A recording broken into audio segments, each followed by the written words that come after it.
On va s'intéresser aux 500 signatures, qui est le Graal de tout candidat à la présidentielle. Et donc, sans doute aussi pour Éric Zemmour, vous avez enquêté sur cette chasse au parrainage du côté de l'équipe d'Éric Zemmour, Nelson Djetten. Vous avez enquêté. Est-ce qu'on sait comment elle se passe, cette chasse, aujourd'hui, pour l'équipe Zemmour? Alors, à en croire les équipes d'Éric Zemmour, ça se passe plutôt bien, et notamment depuis... Évidemment. Et notamment depuis aujourd'hui, puisqu'il a reçu un petit coup de pouce de roulement de tambour. Jean-Frédéric Poisson, le président de la Voix du Peuple, ex-parti chrétien-démocrate, a annoncé retirer sa candidature à la présidentielle. Alors, il faut avouer qu'elle était un peu passée inaperçue, cette candidature-là, mais bref. Il a annoncé, donc, dans un communiqué, retirer sa candidature au profit de celle d'Éric Zemmour, sous certaines conditions, je le précise. Et s'il se retire, les élus de son mouvement seraient évidemment très tentés de parrainer l'ancien journaliste. Est-ce qu'on peut imaginer que le président du mouvement que vous êtes donne une indication de parrainage, comme on donnerait une indication de vote aux élus qui composent votre mouvement? Je n'ai pas besoin de le faire. Ils sont assez grands pour lire et pour voir et pour regarder et observer ce que leur président fait tous les jours. J'avais des retours ce matin qui sont très majoritairement favorables et dans le sens de l'action et des propos que j'ai tenus. Donc ils sont assez grands et assez conscients de leurs responsabilités pour faire ce qu'ils ont à faire.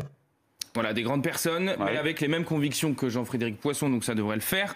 Son cabinet a confié à BFM TV qu'une centaine d'élus pourraient signer pour le polémiste. Une centaine, il en resterait donc 400 à aller chercher. Comment ces équipes comptent faire? Pour les autres, les équipes d'Éric Zemmour travaillent d'arrache-pied depuis plusieurs mois pour obtenir des parrainages. Ils sont 4 par département sur le dossier, ça fait du monde, mais quand on n'a pas de parti, c'est compliqué. Soit les démarcheurs vont directement dans les mairies pour aller demander aux maires leur parrainage, soit les contacts sont pris avec les élus par téléphone, par courrier, mais également par mail. Regardez, on s'est procuré un mail envoyé par les équipes d'Éric Zemmour à un maire. Vous avez la haute responsabilité de trier les candidatures raisonnables des candidatures fantaisistes par la procédure de parrainage. Ce parrainage ne constitue pas un soutien, il ne signifie pas non plus que vous adhérez à toutes les idées du candidat. Et pour certains, a déjà mordu. On a parlé mathématiques tout à l'heure avec Benjamin Duhamel du service politique de BFM TV. Il y a un mois, on s'était renseigné, notamment auprès de son entourage, qui nous faisait savoir qu'il avait une centaine de parrainages. Donc une centaine de parrainages, plus une centaine éventuellement de ceux que pourrait lui apporter Jean-Frédéric Poisson, ça ferait 200. Est-ce qu'on peut dire que Éric Zemmour est bien parti? Bon, déjà, c'est difficile parce qu'il faut rester prudent. Il peut y avoir aussi un peu de com', d'essayer de montrer qu'il y a une forme d'élan.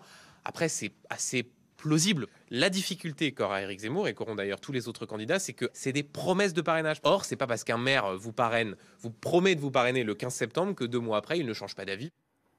Voilà, des promesses, du déclaratif évidemment, donc il faut toujours se méfier.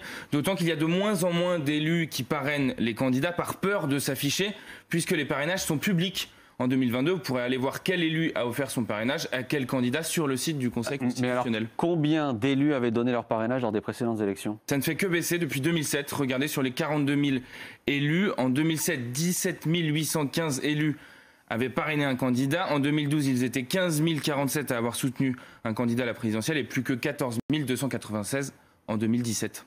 La route est donc encore longue. La route est encore longue et semée d'embûches pour Éric Zemmour. Lui qui a l'habitude de ne pas compter les signatures lors de ses dédicaces, là, il va devoir s'y coller. Effectivement, c'est un vrai enjeu. Oui, Bruno. Oui, c'est pas forcément facile. Il faut rappeler qu'il y a des gens qui se sont cassés les dents sur la barrière des signatures. Charles Pasqua, la campagne présidentielle de 2002, alors il n'a pas réussi à les avoir. On avait dit que bon, il n'avait pas vraiment cherché, mais il n'avait pas réussi à les avoir. Il y a juste un point quand même, c'est que la collecte commence par le Conseil constitutionnel fin janvier et que 2 fois par semaine, le Conseil constitutionnel, c'est nouveau, ça date de la dernière présidentielle, publie candidat par candidat le nombre de signatures. Ce qui est intéressant parce qu'on voit le compteur monter, notamment pour les candidats qui n'ont pas de parti ou de grand parti. Parce qu'on sait que la question ne va pas se poser pour le candidat LR, voire même le candidat du PS.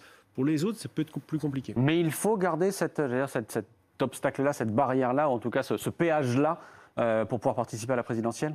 Oui, à condition de l'interpréter correctement. Et de ce point de vue, la décrue constante que vous avez rappelée du nombre de parrainages octroyés est une mauvaise nouvelle pour la démocratie, parce que ça montre bien que le parrainage est vécu par les élus de plus en plus comme la marque de leur adhésion à tel ou tel. Alors qu'en effet, le parrainage doit être une forme de filtre de est-ce que ce candidat est légitime et suffisamment sérieux. Et là, il y a une ambiguïté dans la signification qu'on donne au parrainage. Cette règle a été inventée pour éviter les candidats farfelus. Bien normal. Marcel Barbu en 65. Mais ce qui veut dire que si à un moment donné, en fait, les 100 ou 150 premiers parrainages sont les plus durs à trouver, il peut après y avoir un effet de déblocage, les autres élus se considérant nécessairement le devoir peut-être de donner un parrainage pour que précisément un débat démocratique puisse s'installer sur la personne de tel ou tel, dès lors qu'il arrive avec une légitimité et un socle de popularité suffisant. Mais il les aura, Éric Zemmour. Ah, pas de doute pour vous. C'est quand même un peu inquiétant, non ? Jacques Cheminade les a eu 2 fois. C'est quand même un peu inquiétant de voir que les élus ne veulent pas être étiquetés d'un candidat à la présidentielle. C'est quand même très inquiétant sur l'impact que ça peut avoir localement sur leur politique. Voilà en tout cas pour votre enquête. Merci Nelson Djeteigne.